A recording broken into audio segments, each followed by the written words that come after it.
Music and Booze with Mo is produced and distributed by EatsDrinksTV, a service of the Center for Culinary Culture, home of the Cocktail Collection, and First Reel Entertainment, and is available wherever fine podcasts can be heard. The Center for Culinary Culture, telling the story of food and drink, one taste at a time.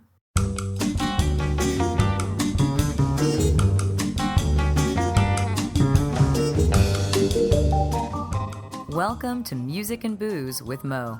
I'm Mo Herms, and I've worked in the music industry most of my life, so have met some pretty amazing musicians over the years. I also love a good cocktail, and I've encountered some really interesting bartenders as well. It seems that there's a lot of crossover, so when I can, I like to talk to musicians and bartenders about music and booze. Join us at the bar, won't you?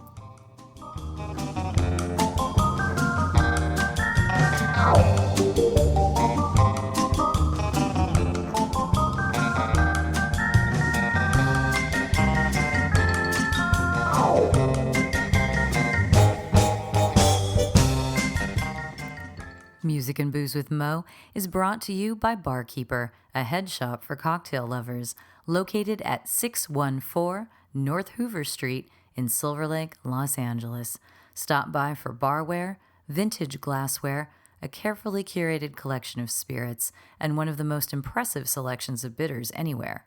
Follow them on Instagram and Facebook for information regarding spirits tastings. That's barkeepersilverlake.com, and also in the Virgil Village neighborhood of Silver Lake, Los Angeles.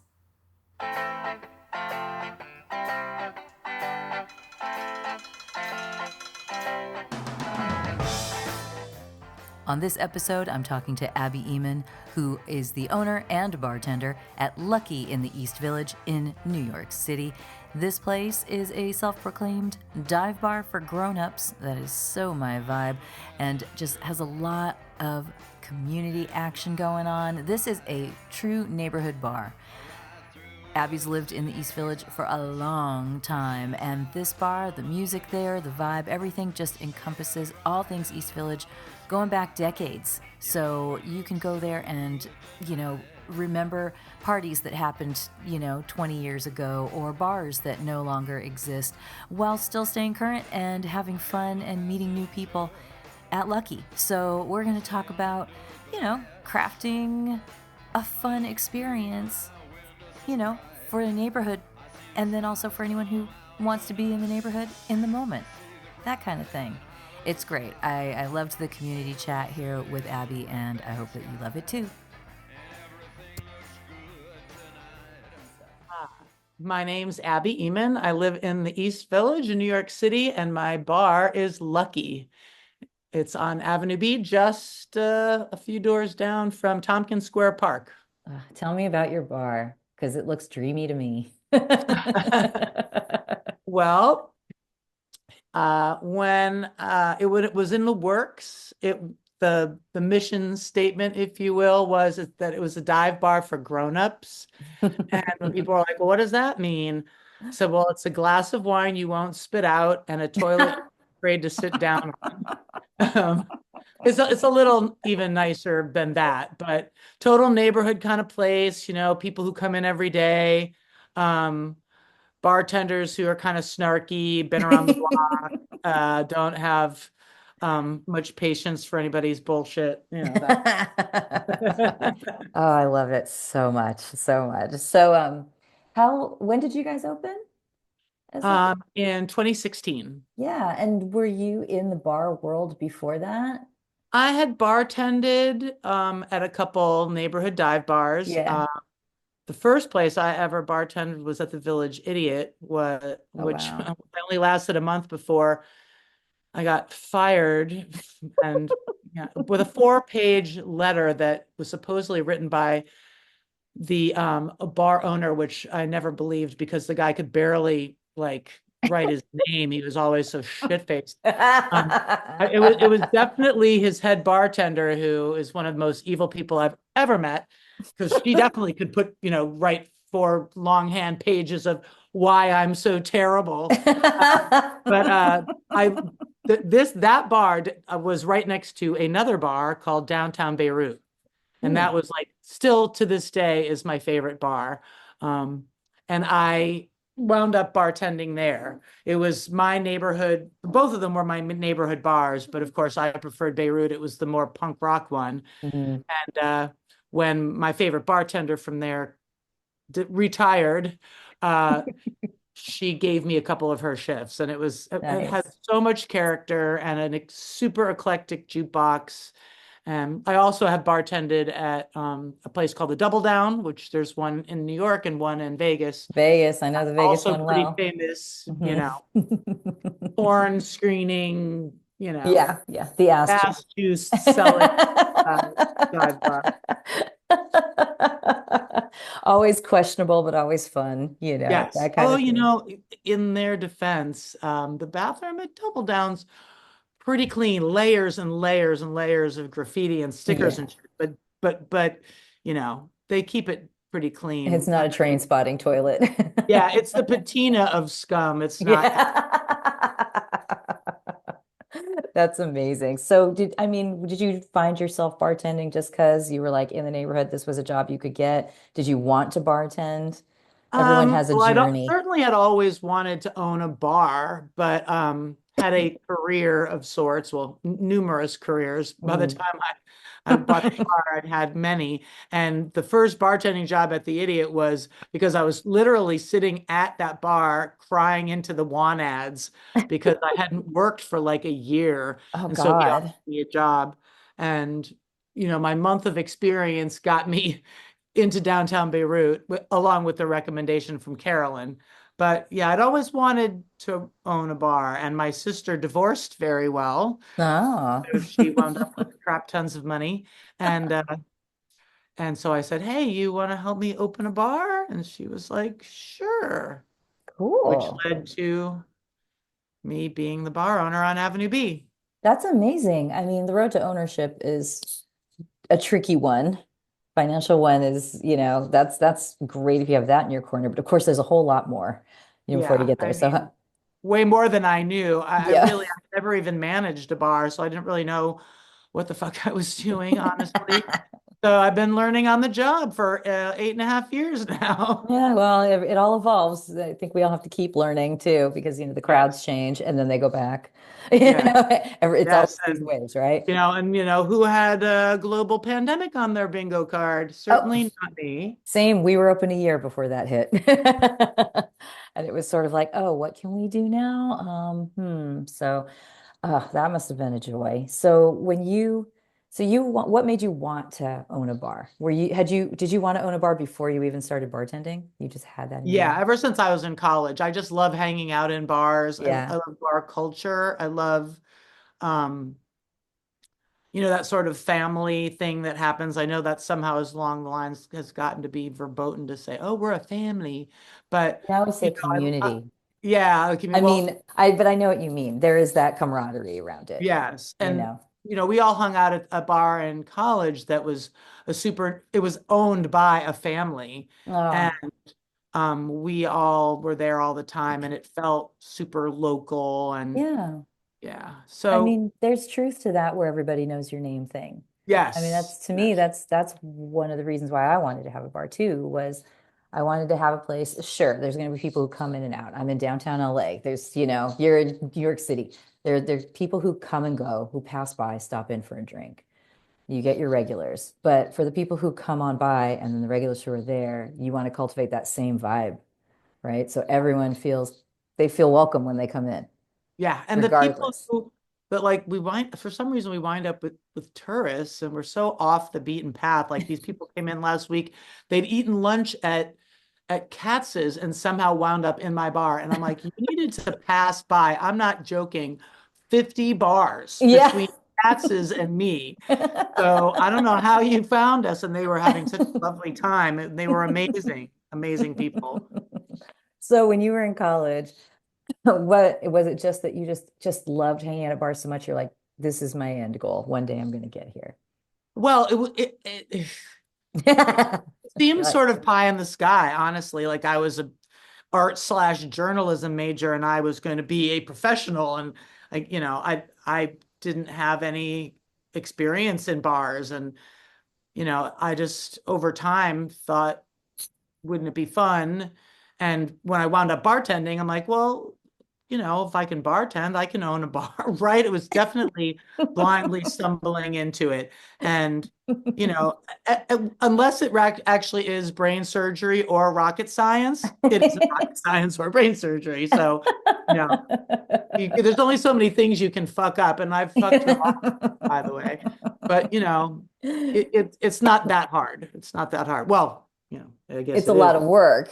Yes, I think yes. it's kind of different. There's a lot to do. There's a lot to stay on top of. So it's hard And in I'm that very sense. hands-on, so Mhm. which drives my bartenders crazy, of course. I'm a total Excuse me. control freak, which, whatever. I It is think you kind that, of have to be, yeah, because yeah, little things fall into the cracks, and the cascading effect of that can be, oops, we are losing our yeah. license. Oh, yeah, So yeah. when you first opened up, or when you first got the space, I should say, because when you get that space, were you like, what was that moment like for you? Well, we and I looked at a lot of spaces. Was Mm. working with a local real estate person, and there were places that were just a little too big. Downtown Beirut was very narrow and like small. Mhm. I love the small, narrow bars because to get to the bathroom, you have to pass by everybody. And you're like, excuse me, pardon me, and you wind up meeting everyone.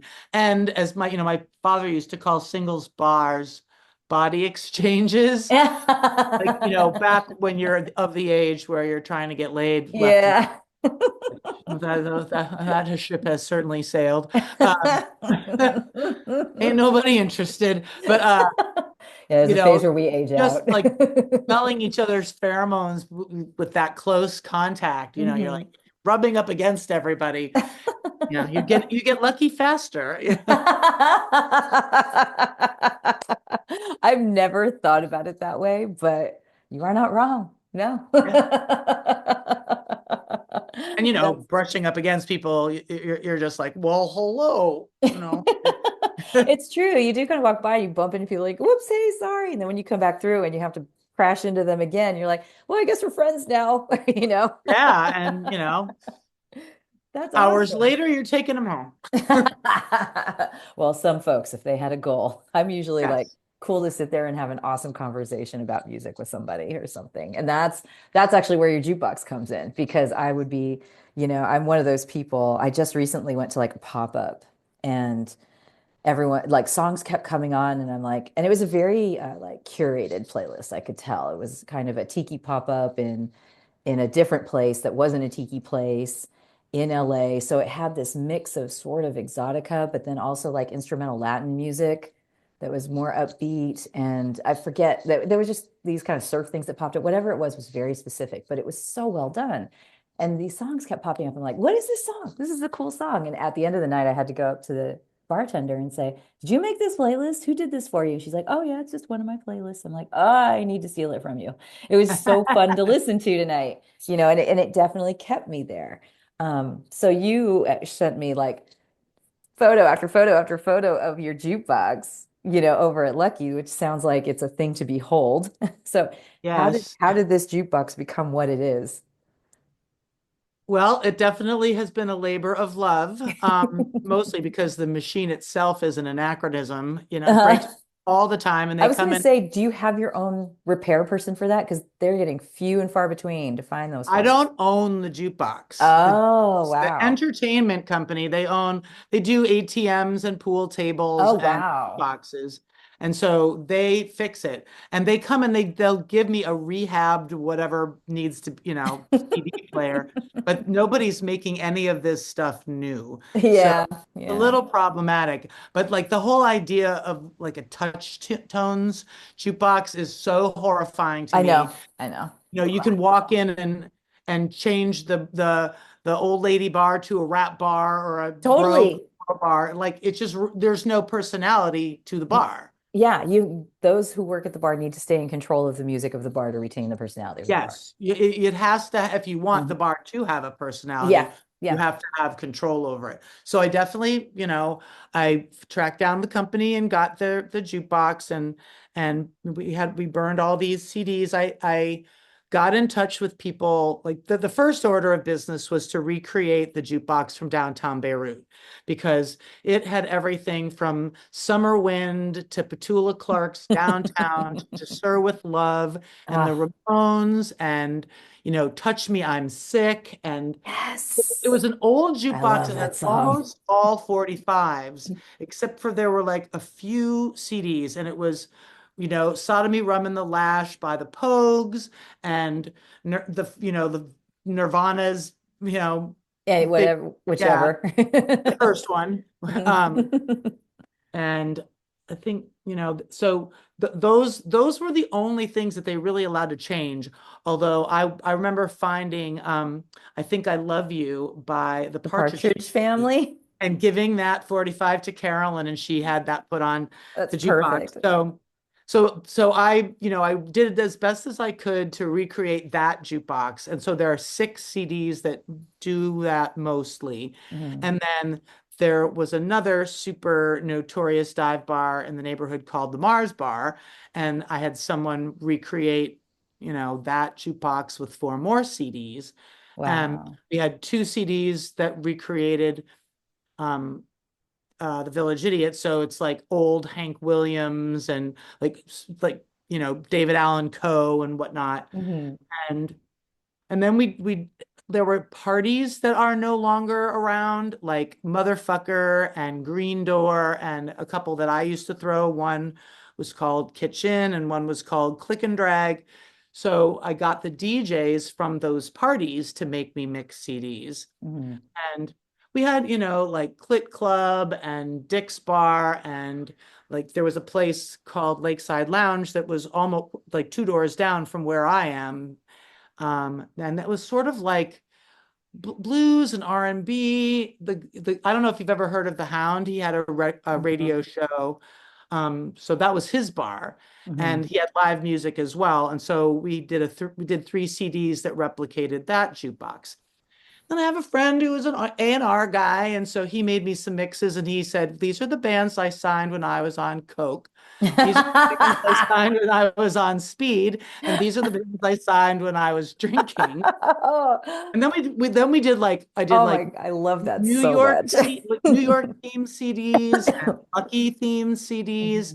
Mhm. I worked for a while for Burning Man. Mhm. So I worked with DPW, which is the Department of Public Works, who build Mhm. and tear down and whatever at Burning Man. And so we had but always would have um yacht rock parties before the event Yeah. started. And so I have a couple yacht rock CDs. And then there are 2 that consists of songs that I've had to listen to for at least an hour straight. Like Bacon Pancakes, I think we played that in this trailer park for 48 straight hours or something crazy. Um, Just because it was like the yeah. soundtrack to that particular event kind of thing. Well, that was definitely playa restoration, which is the Mhm. final step of Burning Man, is when When you everyone does line sweeps and we pick up all and you the clean everything up. bottle Mhm. caps and whatnot. Mhm. That's sort of like when people like kind of go bonkers. And so that's when we call them meltdown songs, because we were trying to Uh, get people to melt down because it was be funny to watch people. yeah. They don't allow it anymore now that Burning Man has an HR department. But Oh. but it was sort of like, Get Lucky by who are the people that wear those ridiculous helmets and play by the Daft trash Punk. bin Daft at Punk. Burning Man? Yes, Daft Daft Punk. Punk. So Yes. I think we listened to that for 12 hours straight in the saloon in Gerlach.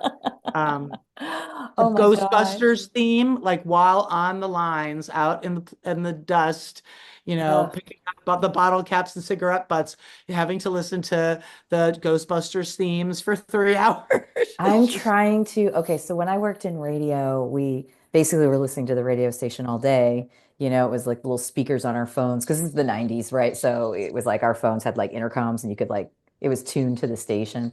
And some DJs were great and some DJs were not. And I got really used to being able to tune out the music because I had to get work done. And and I'm trying to fathom if that's something I would have been able to do Like, you know, if you're hearing Ghostbusters for the eighth hour, am I even hearing it anymore? I don't know. I'm like, Well, it makes you kind of homicidal in a way. And then, like a month later, when you're in your default world, as the burners say, um, yeah, hear that song, like you'll burst into tears because you miss it because you so miss much. everybody. Yeah, yeah. Oh, that's kind of sweet. I like that. I ain't afraid of no ghosts.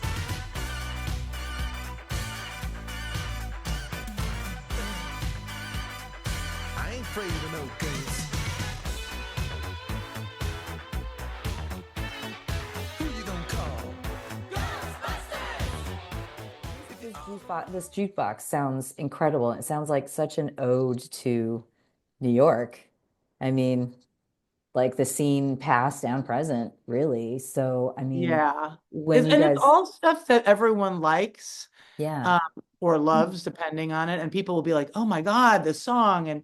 And what's interesting is that it's hard to find the stuff on there to play the stuff yeah, because they're the only person who really understands the organization, if you want to call it that, me and the few people who helped me craft the whole thing. But people do find songs that they like, and so but it plays continuously anyway.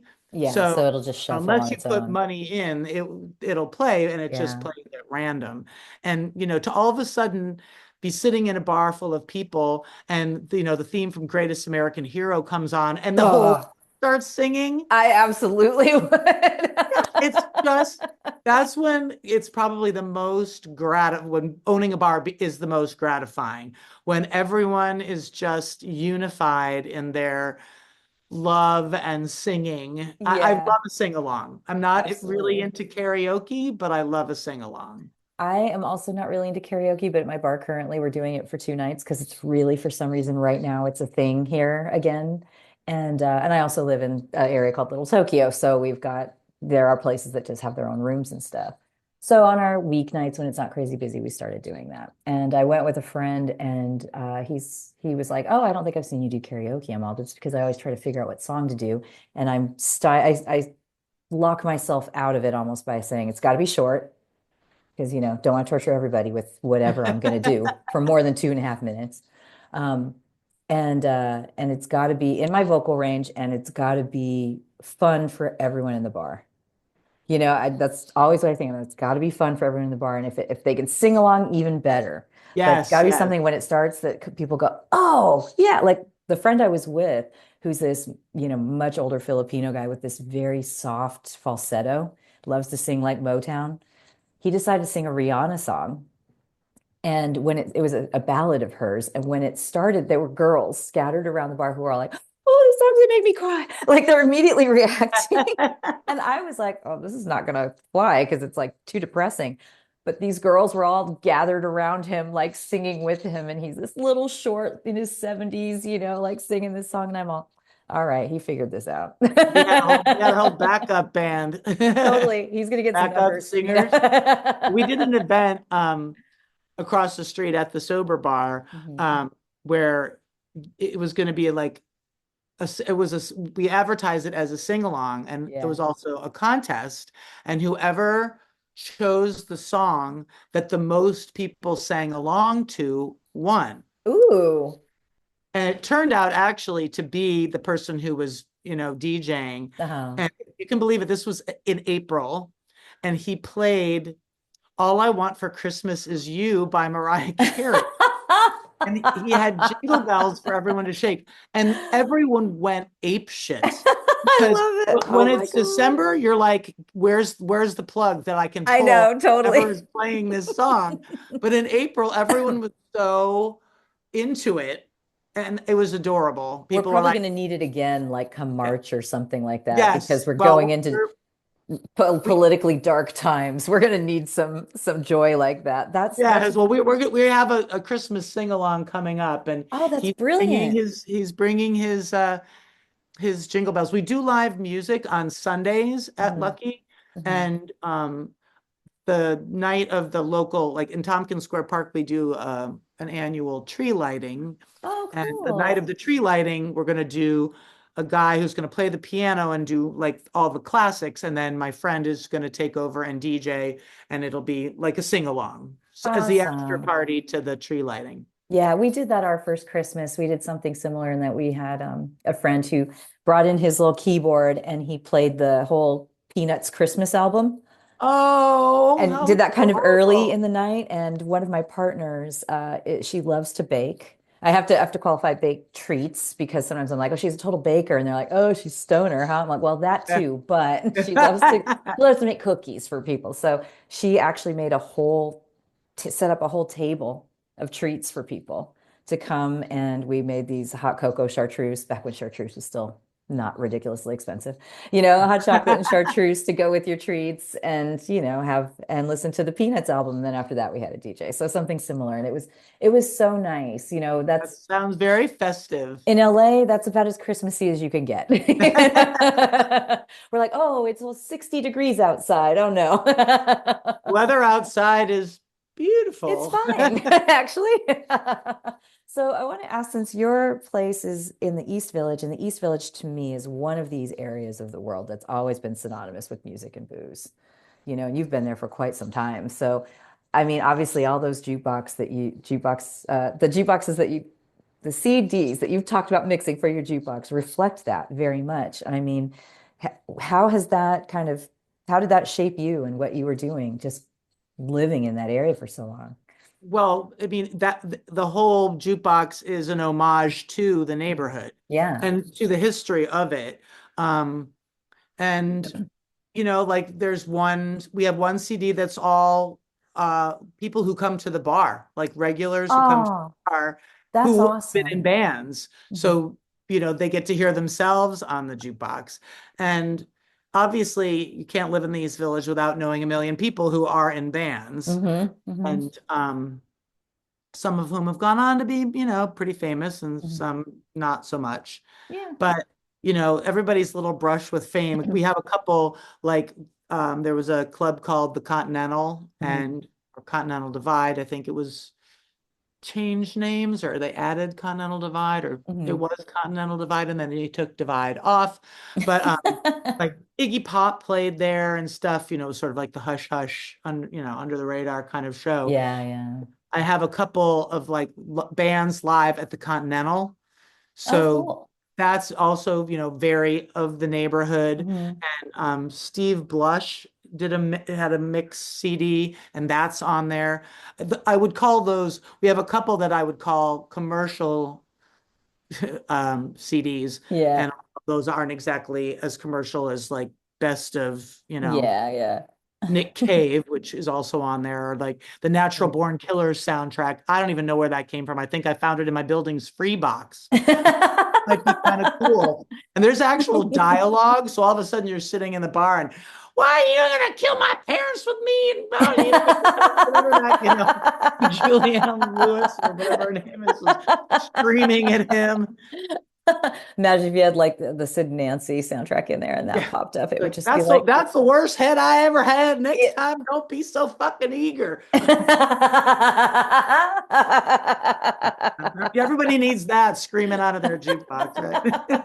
Hey, in the right place, of course. Yeah, that's a tone for sure. Yeah, totally. Well, talking to you has shown me how I remember I was scrolling through the Instagram, and I think I told you there was something about at Halloween time when you guys were like, support your basic witch or something.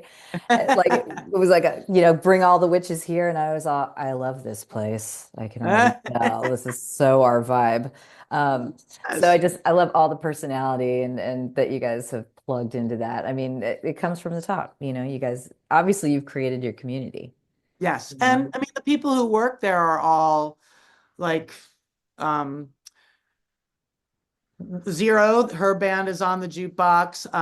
Jeannie, she's a little newer, so her band is not on the jukebox yet, but she like has played, and so has my Friday night person. She has performed with Jeannie because Mhm. they like have been to DC performing like busking activist music, I guess. Is Nice. the Yeah, way to yeah. put it. Um, like everyone is sort of the neighborhood, really. So. That's amazing. That's great. I mean, have you had any of those secret shows from some locals go on in your bar too? I mean, I would think there have to be some local like celebs that this is their home away from home, you know? Not any musicians, no. Although, I don't know, like maybe I don't know how famous they are. One of my regular, Right? like they made a documentary about him. I'm like, what? Okay, that's cool. And he's played a bunch of times, but I mean, and Roderick, who's also on the jukebox, he is in a band called Sky Cries Mary, but he's in a couple bands, Mhm. and he's played a few times too. So, but they weren't really secret shows like the Iggy Pop show, Yeah, yeah, yeah. or like Yeah. little homespun. That's Um, so great. I mean, We've again, definitely gotten famous people popping in, which is interesting. Like, I don't know what the hell Robert Pattinson was doing in my bar, but he was hiding under his baseball cap and everybody was playing it super cool, like he wasn't anybody famous. So, like, perfect. Well, he yeah. was probably in there because it's exactly what it is. You Yeah. know, I mean, that's the thing. You got because we're LA, so we get similar stuff. It's like either they choose to make themselves known or they don't. And if they don't, we're cool with that. That's you come on in, you're just like everybody else. You can sit here, listen to good music, and have a drink, you Well, know. I got Read the Riot Act by John Waters, who What? came in. Yeah, he came in because he's a friend of this guy I used to work at New York Press with. Hmm. They're friends from Baltimore, where I mean, I worked with the New York Press, and the art director came from Baltimore Free Press, and then they started up in New York, and so he invited John to meet him at my bar, and I'm like, oh my fucking God, really, John Waters? Wow. Yeah. So everyone was playing it cool, except this one person came over and said, "Oh, blah blah blah blah blah." And I'm like, dude, be cool, be cool." And after the guy walks away, he goes, "No, no, no, dearie. I love it when people come over and say that they're fans of my work because that's what's paying the bills, and you are wrong." And I'm like, "Ooh, Oh. Well, I got Read to Filth by John Waters." well, I think that I could tolerate. I could do that because everyone's got their something. You don't know, so you want to take Also, care of it's your pretty hard, customers. he's pretty hard not to miss. And Oh, totally. he was there right before Halloween and we were talking about Halloween costumes and he's like, I've never worn a Halloween costume. I just can't do it. And I'm like, well, I guess it doesn't hurt to be dressed as John John Waters all Waters, the time. right? Like, that's pretty much a costume right there. Yeah, my best friend did John Waters for Halloween several years ago now, but I remember he just had a blazer and he drew on this and that was pretty much it. He walked in and I'm all, "Oh, are you John Waters?" He's like, "Yes." That's hilarious though. I mean, well, if anyone's going to be a fame whore, it's going to be John Waters, huh? It just absolutely Yes, makes yes. And I mean, sense. certainly his career arc, if you will, Yes.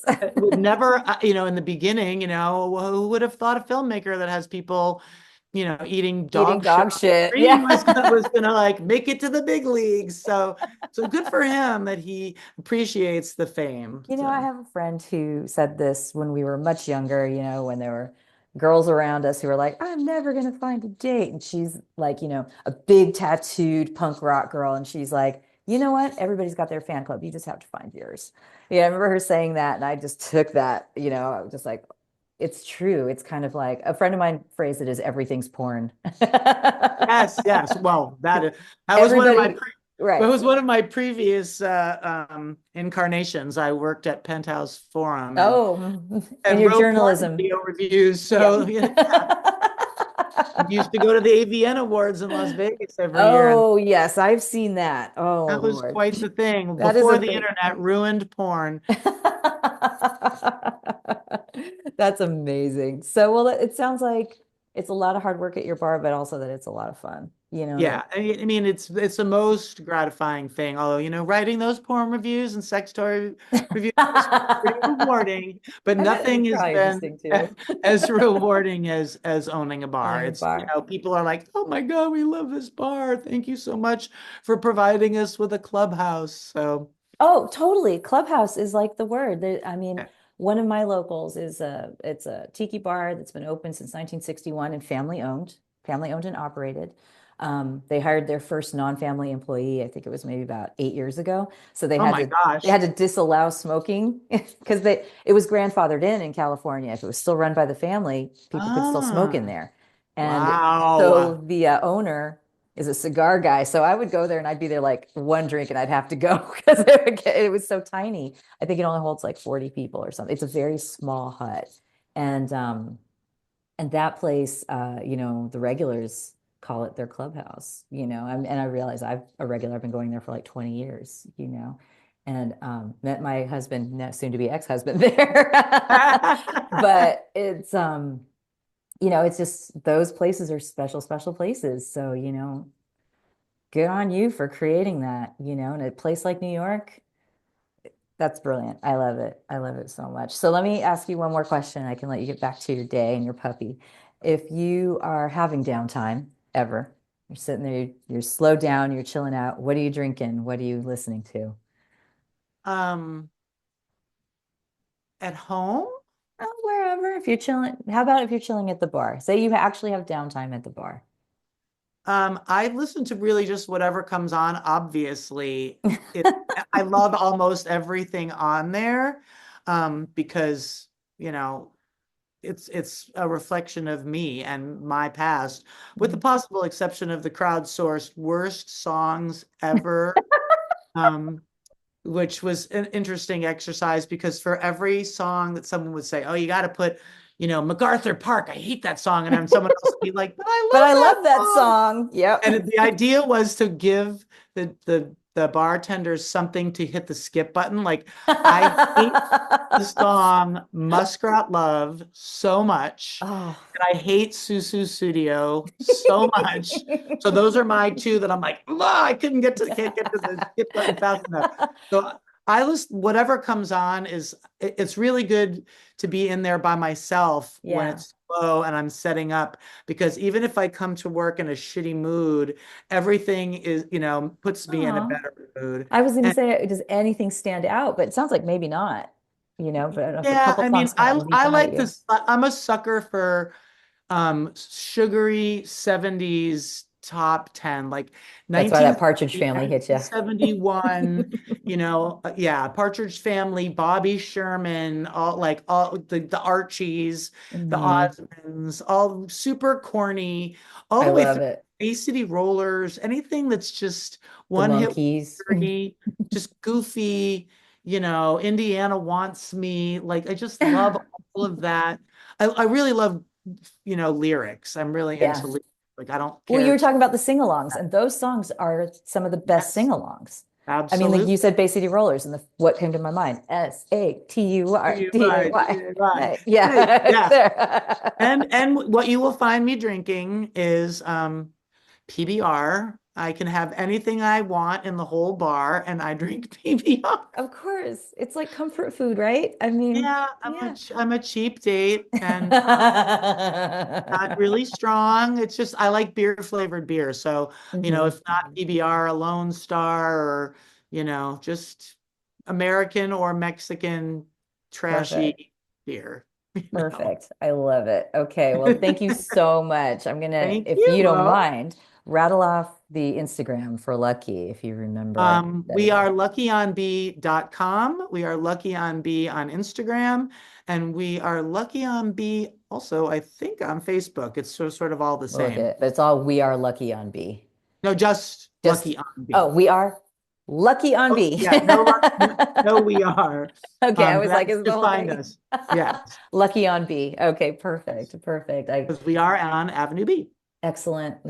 I mean, that's a cool place to be. As they say, as one of our local poets says, Avenue B is the place to be, and that's Puma Pearl.